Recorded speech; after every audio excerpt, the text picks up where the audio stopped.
So you're probably here because you've been told that parallel compression or New York style compression is something that you can use to beef out the sound of your drums, maybe your vocals, or anything else in your mix. So what I'm going to do is talk to you about what parallel compression is really quickly. Then I'm going to show you how to set it up in Ableton Live using just the plugins that come inside Ableton Live. And then I'm going to introduce you to a quicker, easier solution that gives you a really similar result. So don't go anywhere.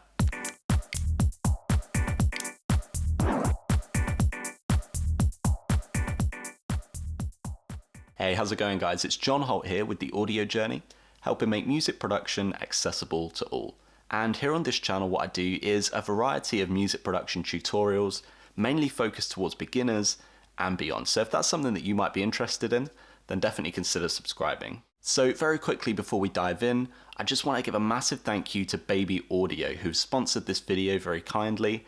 They're the manufacturer of the parallel compression plugin I Heart New York. Now we're going to be taking a look at that later in the video. It sounds absolutely great and it's so simple to use. So we'll take a look at that later on. So what is parallel compression?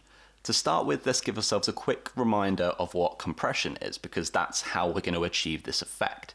So compression is basically leveling out the volume of an audio signal. So if you've got some drums, what you're going to do with a compressor is set a threshold, a volume threshold, and when the volume goes over that threshold, it gets reduced by a certain ratio. So you're essentially chopping off the peaks of the audio, or reducing the peaks of the audio so that the volume is much more leveled out. And what that means is that you can turn it all up once it's been compressed, and it's all going to be a little bit louder and you're not going to be clipping. So that's the idea of compression. You're leveling out the volume so that you can turn it all up and it's all going to be louder. So that's definitely an oversimplified explanation of compression. I'll stick a video up on the card if you want to learn that in a little bit more detail after this video. So the question at this point may well be, if we're trying to achieve a louder mix, then why don't we just compress everything really heavily so that it's all very even volume? Because then we can turn it up loads and it's not going to clip, so we can achieve a really loud mix.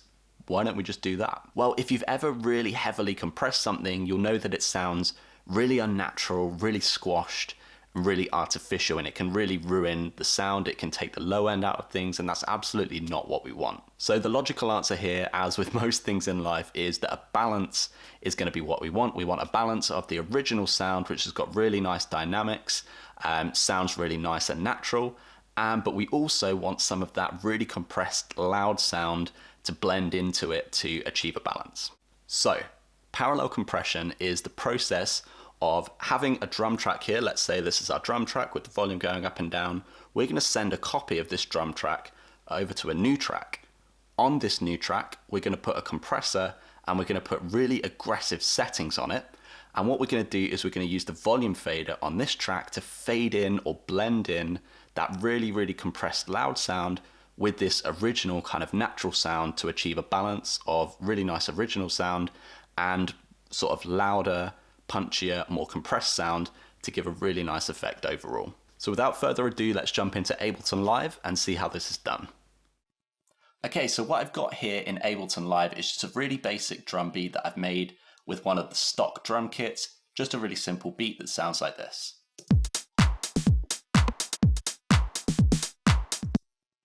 Okay, so we're going to apply the parallel compression to this to give it a little bit more beef. First thing that we need to do is right click in here and go insert return track. Now what we said in that intro is that with parallel compression we're setting up a duplicate, so we're going to send the original audio through to another track, apply a load of compression and then blend that in using a volume fader.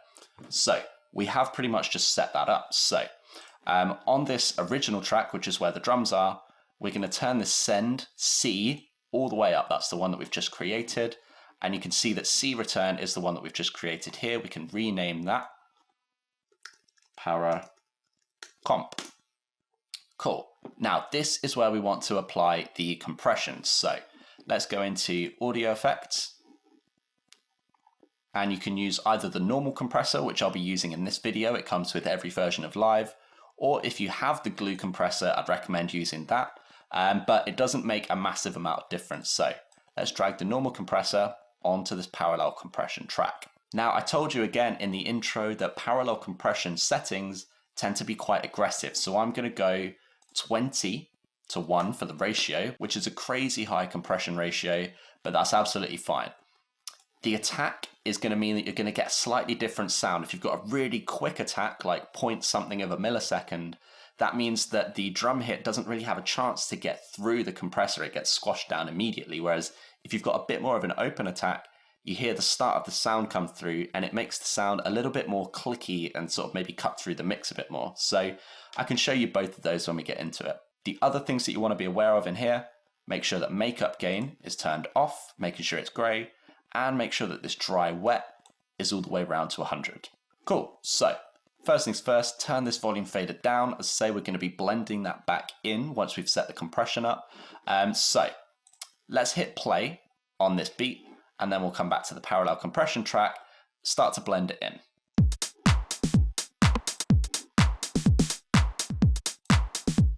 So we're dropping the threshold. And there you can see the GR or gain reduction meter going crazy, which means that we're compressing those drums really, really hard. The volume is being completely evened out. So that means that we can use this output section to turn it all up a bit.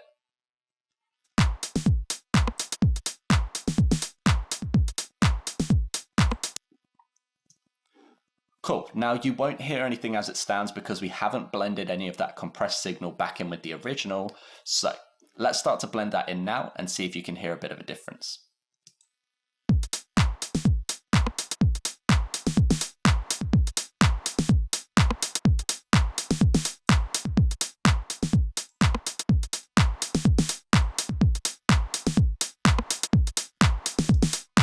Okay, now the way that I like to describe the kind of difference that's happening that makes it maybe a little bit easier to hear if you're struggling to hear it is listen to the kick drum and listen to the clap.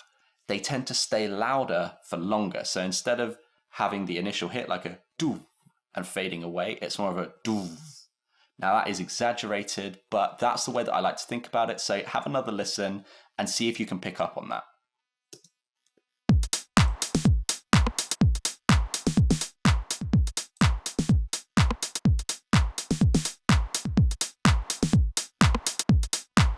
Off, on.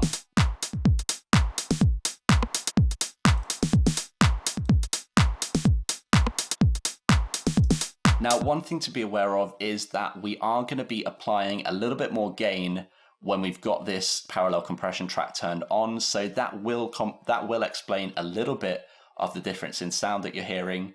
But you definitely are going to be hearing more sustained sort of elements like the kick drum and the clap. So this will definitely be having a good effect. Now, another little power tip for you is the compressor isn't the only audio effect that you can add on here. You can add an EQ. So if we grab EQ 8 and drag that onto this parallel compression track as well, we can also add a little bit more low end, bit of high end, do whatever you want in here. I'm going to show you some pretty typical settings. Change this to a shelf, which you can do by clicking there, and you can boost the low end a little bit. So we'll go for 4 or 5 dB there. And with band 4, we can do the same with the high end. So we've got a bit of a kind of smiley face EQ going on here. And let's have a listen to how that sounds. Again, be sure to sort of compensate for the volume, which you can do here. Let's just roughly do -3 on there. I think we're going to be adding a bit more gain than that, but we'll see.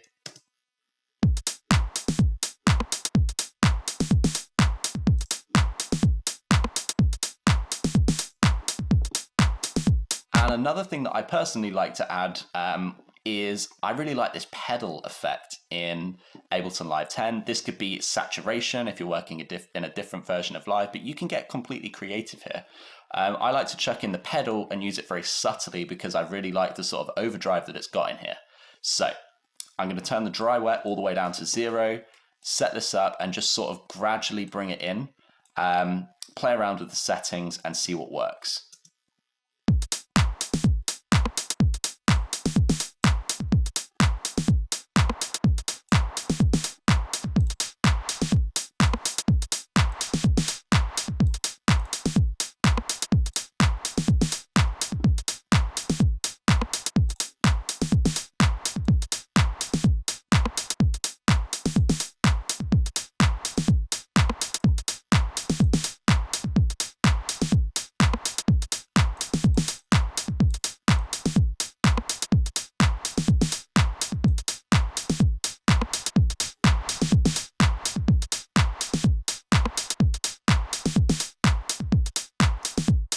There we go. I think that's really adding something to the clap. So as I say, get creative there, throw some bits in there and see what works for you. Now, if you don't want to go in there and set this kind of thing up every time, you don't want to do the return track, the compressor, all that kind of stuff, then Baby Audio's iHeartNY plugin may well be a really cool solution for you. And even if you are fine with setting up that whole system, iHeartNY will give you a little bit of a different flavor. It's got a cool algorithm inside there. So let's have a look at that. I'm going to get rid of this return track. Let's delete that. Come back over to the beat. And I'm going to come into my plugin section, Baby Audio, and load iHeartNY. Cool. Now, if you want to follow along with this, the link in the description below will give you access to a demo version that you can use to follow along with this video. It does cut out after 30 seconds. You get 5 seconds of silence. Have spoken to Baby Audio about this because it's a little bit hard to tell. So I'd almost prefer to just have like a 7-day trial, which you can use the plugin in its full capacity. But it's going to give you a good idea if you want to work along with it, and it's only $29 if you do want to pick it up. The price may change, obviously, but the point is it's a really, really affordable plugin. So let's have a look at the dials that we've got in here. We've got this spank knob, which is going to control the sort of crunching, the compression, and the other bits that the iHeartNY audio plugin is going to be doing to the sound. So the original sound remains untouched. That passes through the plugin and goes straight to the output. It also duplicates that, compresses it, and does a bunch of other sort of magic fairy dust stuff that's in the Baby Audio algorithm, which makes it sound really, really cool. So we don't know exactly what's going on under the hood with that spank algorithm, but that's part of the magic of it. What we've also got is this parallel signal volume fader. So as I say, the original signal remains untouched.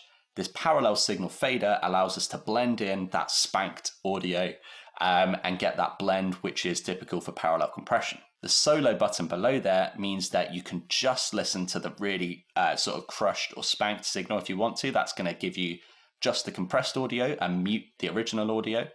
And this output allows you to sort of compensate for any change in volume there. So let's have a little play around with it.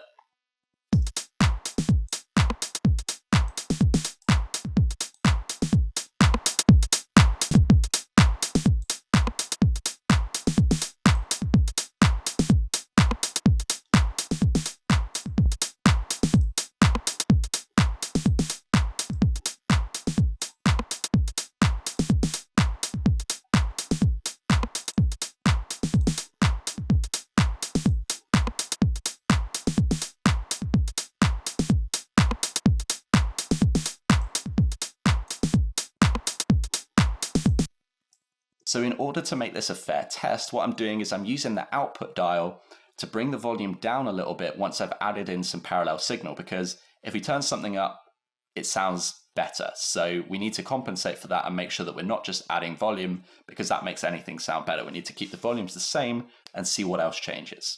So one of the things that I love about the sound that you get from here is I think it gives the high end so much clarity. And I know that they use a transient shaper in their spank algorithm. You don't really need to know what that means, but essentially listen to the hi-hats and stuff, and I think they sound really nice and clear. And a really sort of current sound is that skippy kind of drum sound, which I really, really like. Even if, as I say, you're familiar with parallel compression, you're happy setting it up, this is going to be a really, really cool addition to throw onto your drums or throw onto your hi-hats and see if it's just going to give them a bit of extra sparkle, because I highly suspect it will. And I think overall, the best way to describe what this is doing is it's really adding some definition to the drums.